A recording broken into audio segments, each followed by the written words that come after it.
The woman called her husband and expressed her last wish.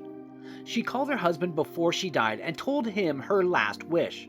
I never forgot her wish. Claire Morimutu and her husband John met through a mutual friend in 1993 and fell madly in love. They had been married for 11 years when Claire was diagnosed with motor neuropathy, an uncommon condition that affects the brain and nerves and causes weakness that gets worse over time.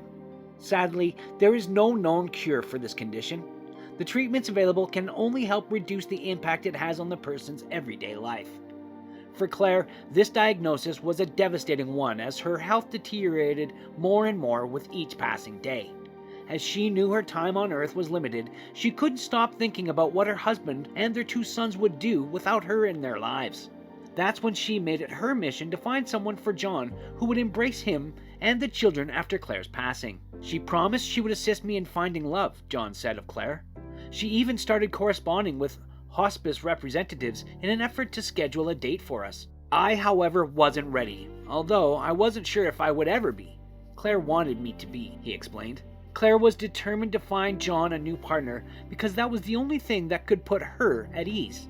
She frequently told him, "I don't care how you meet someone." She even tried setting John up with some of the nurses at the hospice where she spent the last 2 months of her life.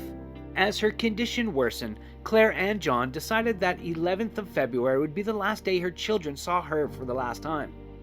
Claire spent that Valentine's Day by her husband's side and passed away just a couple of days later.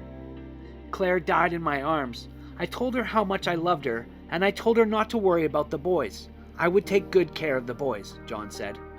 I made an effort to carry on as usual, getting the boys ready for school and preparing dinner for them, but I couldn't help but feel like Claire was watching us. Although I never forgot her request for me to meet someone new, I didn't want the boys to believe I was taking over for their mother. But I was alone after the boys had gone to bed. I craved Claire's presence, and I missed her. I therefore opened an account on a dating website in May. Eventually, John connected to a woman named Julie McFarlane, a nurse who had just gone through a divorce and had 2 kids, John 10 and Isabel 6. When the moment was right, I told Jack and Ben I was dating Julie, John said. They were horrified at first, but over the next 6 months they warmed up to her and her children. The 2 families moved in together in 2008, and 4 years later, John and Julie married. Isabel was their bridesmaid, and the 3 boys were best men.